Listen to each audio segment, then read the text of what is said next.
So then, with as much surrounding factor as I can safely, reasonably include without perfectionism getting involved, while also trying to be mindful of how we have this dialogue, I do not see the point in fake claiming. All of the factor I needed to include before I could just say my opinion and feel like I was doing it justice. But I really don't. I don't think it's a healthy behaviour. I think that it is damaging to people within the community. I think that it perpetuates misinformation to people outside the community. And I think that a lot of the time it's really rooted in a lot of clinical shame-based narratives that are quite anti-healing, and do not have a high degree of plural competency in the places that they're coming from. Because one main point is that people will say these are not behaviours that we see in clinical practice. But what you see in clinical practice is somebody usually in a high degree of distress, with the brain sort of with it's closing down so that it has protective functions active, and you're going to not see a lot because that's the point. It's like held tight, it's like it's kind of zipping up the suit of armor in those situations. So when somebody's relaxed, like on social media, in their own home, you're going to see a very different presentation. It doesn't mean that presentation is wrong. That just means that you're going to be able to see a looser presentation, the same way that when we feel safe with somebody, you're going to see us able to be more authentic, more genuine. You're going to see like more frequent, looser switches. It's like the handbrake gets removed. And a lot of what you see in empowered plurality with a lot of therapeutic goals that are reasonable and achievable is stuff that oftentimes gets fake claimed.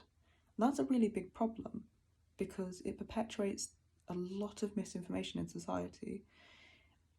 It's really demoralizing for people that are like new to being a system. If they see all of this discourse happening and they see that like people going, oh, you can't have a conversation with each other out loud or have more than one person fronting it at once, or you can't know each other exists. All of these myths that like are very common, very achievable, very reasonable therapeutic goals to have as a system, and people are saying, you can't have this or you're faking.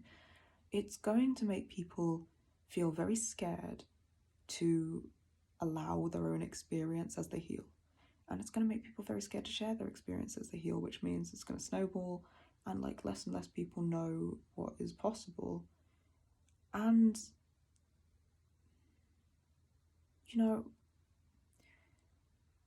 what you see as healthy behaviors, say for somebody who's autistic, when they have built internal safety and they don't mask and they don't put themselves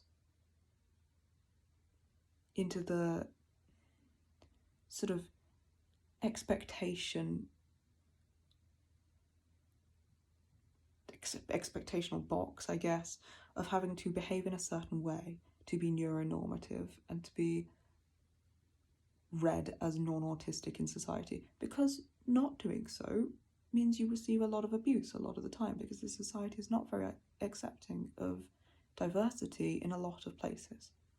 So it's the same thing with the ID, and this is what we see with fake claiming. Like somebody is able to act in a way that is genuine, healthy, authentic, empowered plurality, and people are saying, no, that can't happen, it means you're faking. Because a lot of the time, the same as like with neuronormative models in society, that anyone that steps outside of them is criticized, and that makes it scary for people to like show their genuine experience or even experience it behind closed doors. You get the same thing with a lot of singlet normative narratives, where people have this idea of what healing should look like the idea of final fusion being the only goal. This is all coming from the idea that there is one right way to be. There is a normal, and we should be aiming for that. But people, I think, are starting to understand more and more that normal for one person is not normal for another, and that's healthy diversity within society. So the more this happens, the more the idea of what's healthy and normal can expand to include what's healthy and normal for different communities of people. That includes what's healthy and normal for someone who's plural looks very different from what's healthy and normal for somebody that's a singlet. And that's not something we should particularly be aspiring to if that's not what's authentic and genuine for our brains. To sort of like act that way is really self-abandonment and suppression, and is continuing to perpetuate a lot of the abandonment and rejection and the traumas we've faced. So, you know, we don't do that. What we do is what's right for us, it's what's normal for us. And what we show in our videos is what's authentic. It's the way that we respond. If anything, it's like still toned down a little bit, because as much as we work on not feeling observed by a camera, there's still that little bit there, although we manage thoughts and like try not to let it interfere with the way we are. So like if we feel safe around someone, you'll see a lot more of us being a system. It's toned down when the camera's on us, because what's normal and healthy for us as a system looks different. The same as what's healthy and normal for me as an autistic person looks different from what society says is normal. And I really think that these are important conversations to have, because if we don't have them, then people are going to think that there's one mold they have to fit. And you're looking at things like conversion therapy at that point, people having to try and force themselves into a box that they do not fit into because they feel like they'll be rejected from society if they don't fit it. And that's not okay. So that's one reason why I just really don't think fake claiming is healthy for anyone. It's misinformed. It comes from a lot of the times like misunderstanding and oppression within society being re-perpetuated and regurgitated through people who've experienced it and people who have observed like these things happening but maybe have no lived experience. It's not the one.